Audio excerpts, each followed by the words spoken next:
Hello, buddy. Welcome back to Tin Man Score Channel. I'm your host, Jeffrey Tin Man Taylor, and today I'm kicking off my new nighttime Spooks marathon for you guys. And the first video I'm reacting to is 5 true Craigslist horror stories with rain sounds.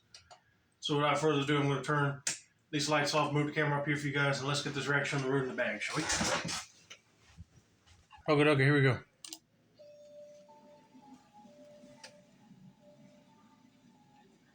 In fall of 2018, I went to Southern California to help my sister move from one apartment to another. Okay. After moving all of her things, I decided to stay a few days to sightsee and experience the nice weather. My sister's new apartment was bigger than her previous one, so she started looking for furniture on Craigslist. I joined her in the search, and I was able to find a nice little table that would go perfectly in her new place.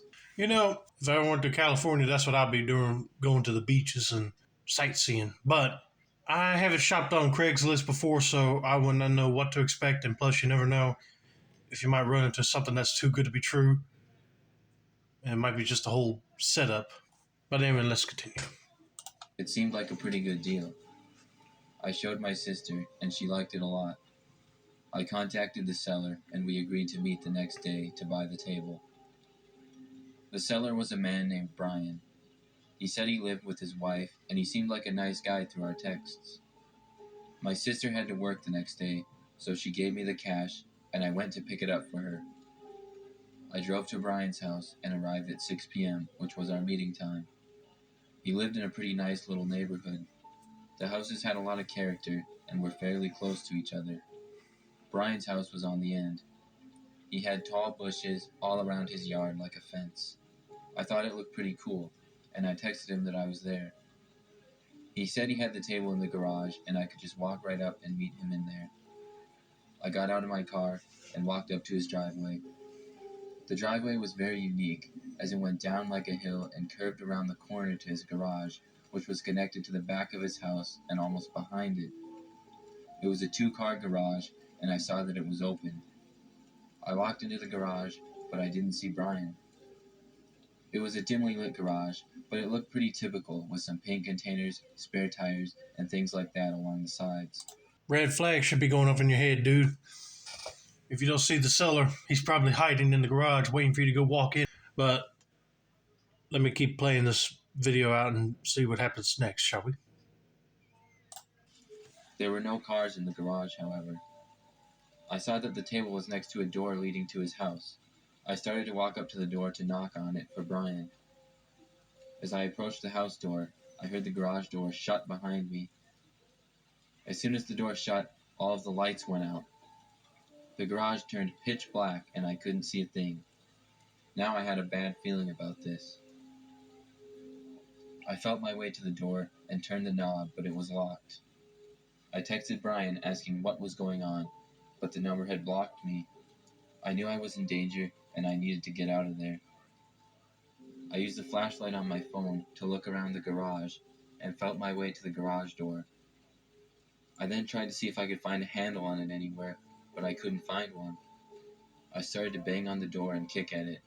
I was hoping I could either break it down or a neighbor would hear the noise and come. The door to the house then swung open. I looked over to see a man enter the garage. The house was dimly lit inside, so it didn't light up the garage at all and I couldn't really make out much of the man. He shut the door behind him and I could hear him walk towards me slowly. I shined my flashlight, but he was too far away for me to make him out still. I heard his footsteps walk along the edge of the garage. I looked around frantically and saw another door behind some wood pieces. I pushed them aside and even threw one in his direction. I don't think it hit him because I heard them hit the floor, but I tried the handle of the door, and to my surprise, it opened. I ran out as fast as I could and sprinted down the driveway to my car. I got in and immediately called the police. When they arrived, I led them to the house, but Brian, or whatever his name was gone. I later learned that the house belonged to a man who was out of town and someone had broke into it to stage the Craigslist ad. I don't know what could have happened to me in the garage, but I'm just happy I was able to get away. Yeah, you should be. Because if somebody broke into another person's house while they were away just to set up a phony Craigslist ad, they're probably just planning on luring people in to kidnap him or possibly murder him. You don't know what the situation would have been. But thank God he found a door and bolted out of there to get the cops involved. But I figure by the time they got there, he would have already been long gone. But I'm just glad he got out of there safe and sound. A couple years ago, I was living in a small place in New York. I had gotten some cabinets off of Craigslist that I liked a lot.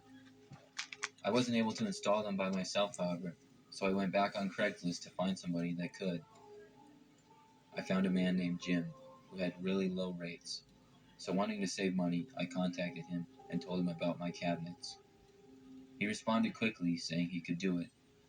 We arranged for him to come over and install the cabinets the next day. It was a Saturday when he came, and it was about 10 o'clock in the morning. Right off the bat, he gave me the creeps. We spoke briefly about the job, and he just seemed a little bit off. I felt a little concerned letting this man into my house that I lived alone in, but I thought chances are it will be fine, and after a couple more minutes of awkward silence, he got to work. It was a pretty easy job for someone with experience, and he seemed to have no problem with it. I went into another room to go on my computer, but he kept asking me to come back and watch. I thought that was kind of strange. Yeah, that is kind of strange. Just do your job and get paid and get out. That's all you got to do. I don't know why somebody needs to watch you while putting the cabinets up. That's just weird. He would always pause and look over at me for a second, and then go back to work. I told myself I was just being paranoid, and I tried to ignore my uneasy feelings. At one point, I went back into the other room on my computer, and I heard him stop working, and then I saw his head come from around the corner just to look at me. I was getting really tired of it.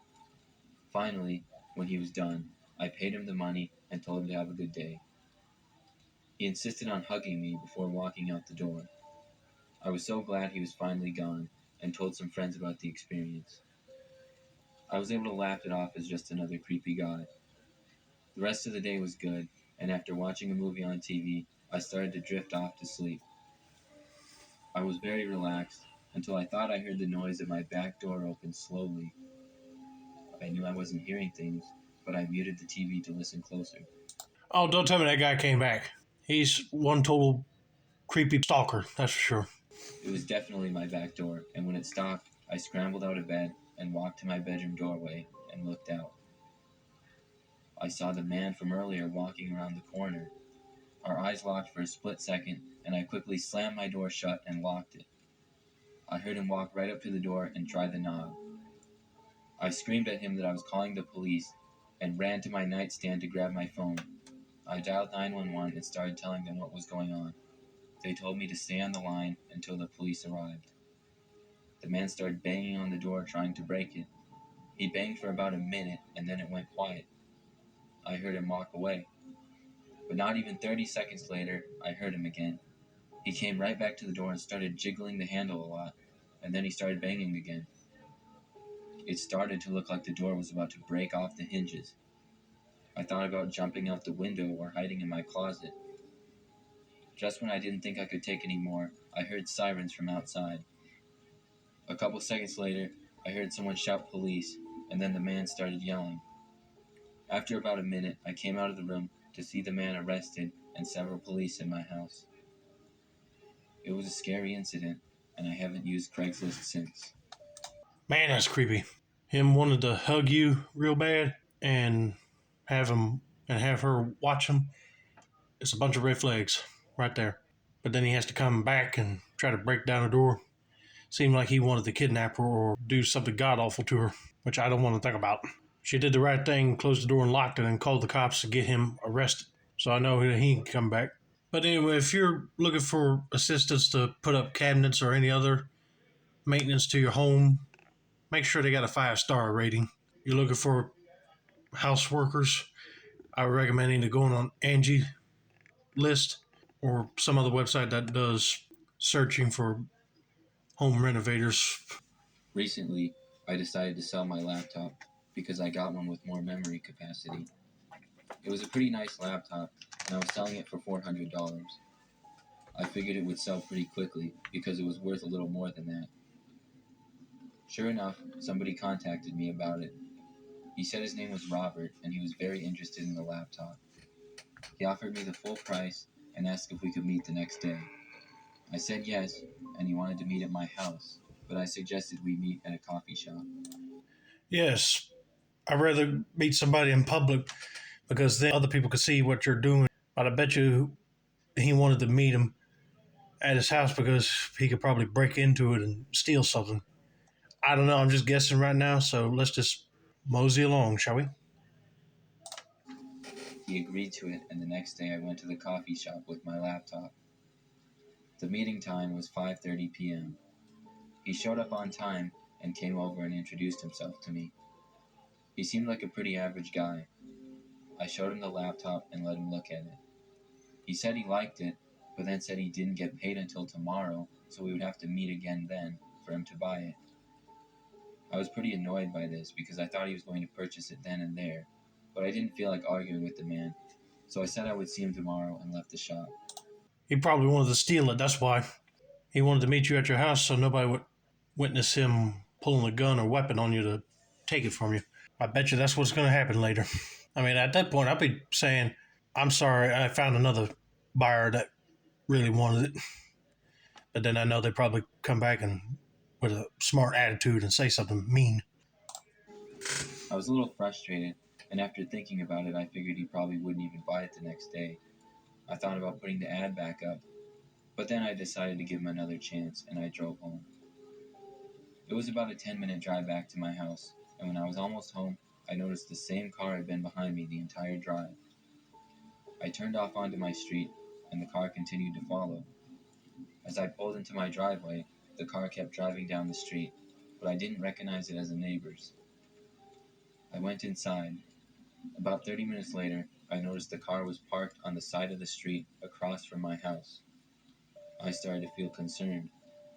I looked closer to see if I could see who was in the car, and when I did, I saw it was the man from Craigslist looking at me. He then drove off. I tried calling him, but the number had blocked me. I never heard from him or saw him again. I don't know why he followed me home, if he was planning to rob me or whatever, but I just hope I never see him again. He probably was, but he figured it ain't worth it now. Because if he tried to do something, he'll probably get the cops called on him. But yeah, that is crazy. I would have kept on turning on different streets until you lose him and then go home. But hopefully he did find a buyer for that laptop. When I was in college, I attended a fairly large university. I had a small apartment about a mile outside of campus.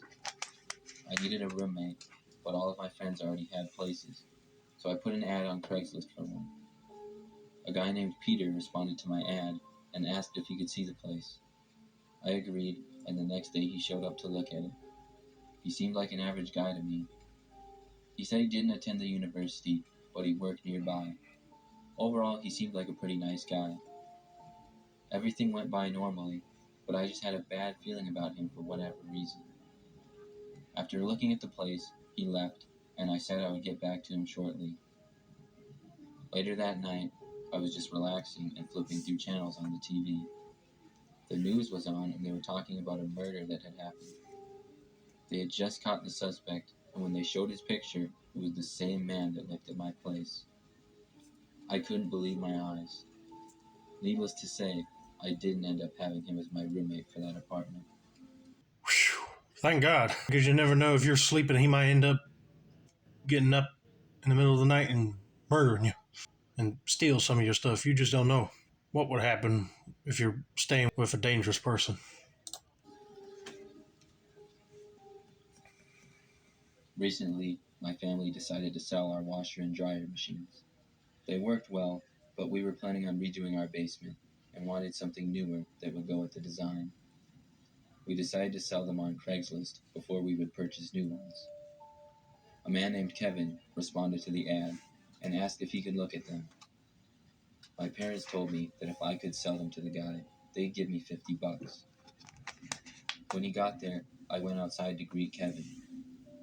He drove an old beat-up van, and when he got out, I could see there were at least two other grown men in the car. I told him to come inside and let him into the basement. Once we got down there, I started to show him the machines, but he didn't seem too interested in them. Instead, he just looked around our basement. Even though we were planning to redo our basement, it was still pretty nice. It was just outdated. We had a TV and some video games, and a bar with some seating. I tried to get Kevin to pay attention to what I was saying by asking him questions like if he had a washing machine or what he thought of it. He would just say things like, yeah, and that's nice. Then I heard the basement door open and heard several footsteps coming down the stairs. I saw 4 men enter the room and just stare at me. I looked at them confused. Kevin then walked over to them and they began talking. I stood there not knowing what to do and not saying a word. Kevin came over to me and told me they were going to take everything nice that we had. Just after that, I heard the basement door open again and my dad entered the room with his gun and shouted at them. The men all ran up the stairs and left. The police were called, but the men were long gone. My dad said when he heard the men enter the house, he got suspicious to see what was going on. It was one of the scariest moments of my life. Yeah, if a guy was paying attention to all of your nice electronics and furniture and not paying attention about you talking about the washer dryer, then he won't interested in that. They came down there just to steal the stuff. Thank God that Dad heard him and brought his gun to get him out of there. But anyway, I hope you guys enjoyed this video. Don't forget to like, subscribe, turn on post notifications for more nighttime spooks content like this. This has been another successful song of the Tin Man's Horror Channel. I'm your host, Jeffrey Tin Man Taylor. I say that's a wrap, and have a nice day, y'all.